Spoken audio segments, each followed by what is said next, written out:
Let's pick our teams for the game. One player we do know will definitely be starting is Alisson Becker, who Jurgen Klopp confirmed was the FA Cup goalkeeper, despite Quivin Kelleher having played 2 out of the 3 FA Cup ties so far this season, Gorsty. That seems like a bit of an odd one to me. If you want to give us your opinion on that and talk us through your back four as well.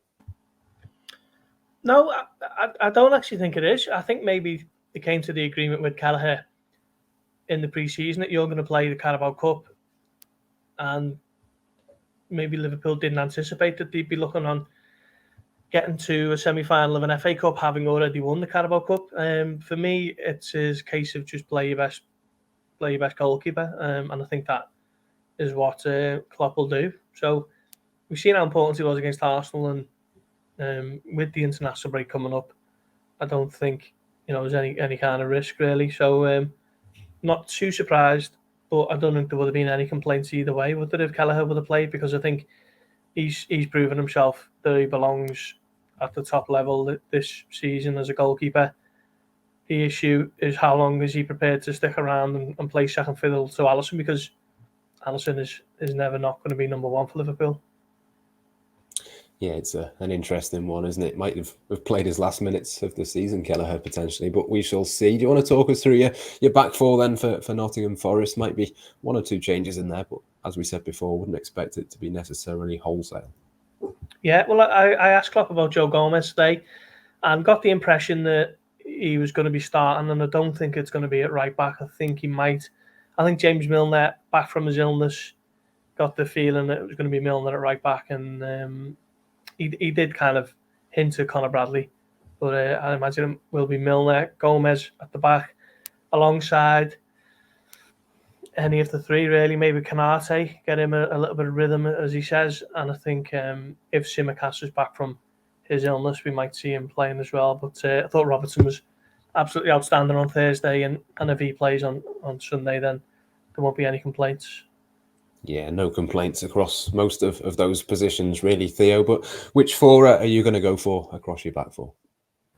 Yeah, I'd imagine it's going to be wholesale changes at the back. If you're hoping Milner and Tsimikas are fully over this illness, otherwise you might have to consider Bradley or maybe even Gomez at left back.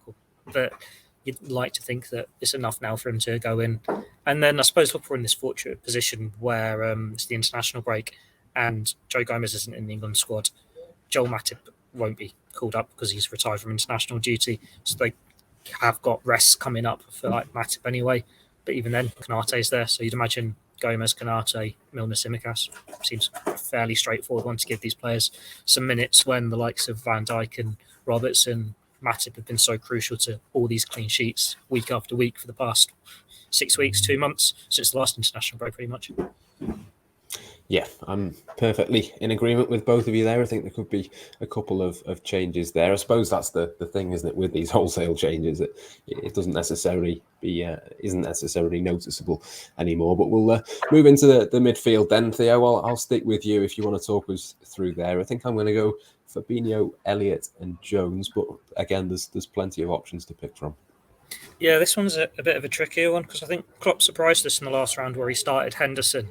And you think, well, it's 2 number 6s in this squad, Henderson or Fabinho. There's the dog again, Henderson or Fabinho. And it's always, for the domestic cups, you rest Fabinho. But I think it was pointed out in the press conference, Henderson's played 40 games this season. He's played a hell of a lot of football. Maybe he is needing a rest, and both of them will go on international duty, won't they? England have got a couple of games. I'm sure Fabinho's in the Brazil squad. Can't really recall who they've got, but we know it'll be far away, whoever it is. And then you've got basically 4 to choose from who will go around, sign them if you rotate. Because I don't expect Thiago to play. You'd rest him.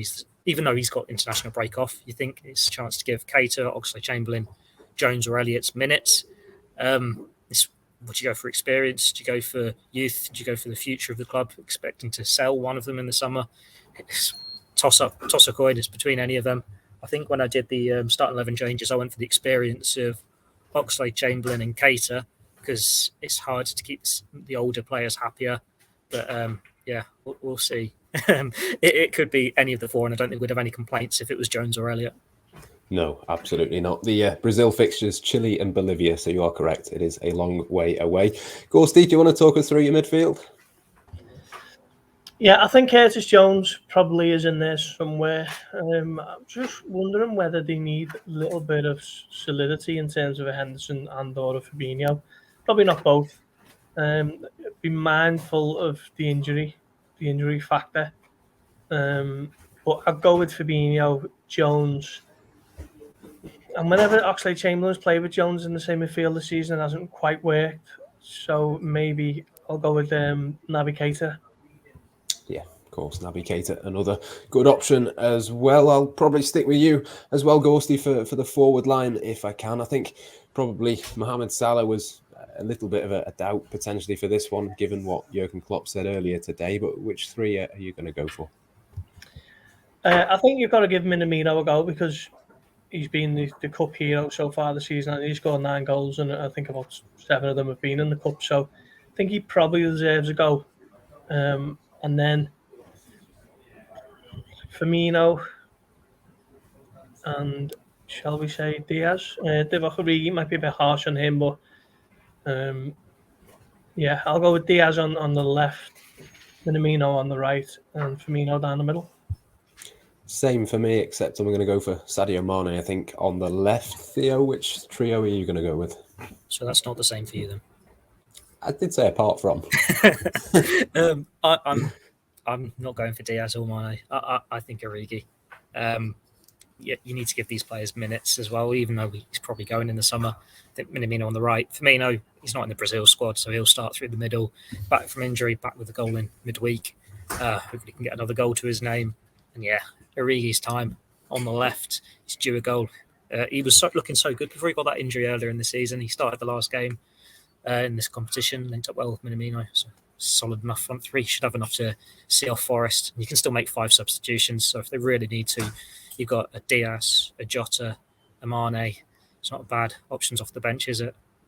No, certainly not. Whoever doesn't start will still have a decent chance of getting onto the pitch at some point. Those are our teams then. We'll see who's closest to being correct on that one. Just before we go, we'll do our usual match predictions. I'm going to go for my staple 2-0 to Liverpool. I actually changed it up for the Arsenal game, said 2-1, and obviously it was 2-0. So should have stuck with that. So I'm going to go back to that one. Ghosty, how do you reckon this one might play out? Yeah, I agree with you on this one, 2-0. I think they might score fairly early on, withstand a little bit of a Forest onslaught, and then get a late-ish one. Yeah, certainly would take that. Theo, Liverpool going to Wembley again? Hope so. I'll go 3-1 Liverpool. Yeah, they should have enough, shouldn't they? We've seen them see off better teams than Forest without jinxing anything. Hopefully it's another Wembley trip on the way. Yeah, absolutely. Another couple of trips to Wembley this season certainly wouldn't go amiss. But I think that will just about do us for this podcast. Plenty of stuff still to come across all the usual channels before and after the game, as always. But until next time, from myself, Matt Addison, from Paul Gorst, and from Theo Squires, it's goodbye for now.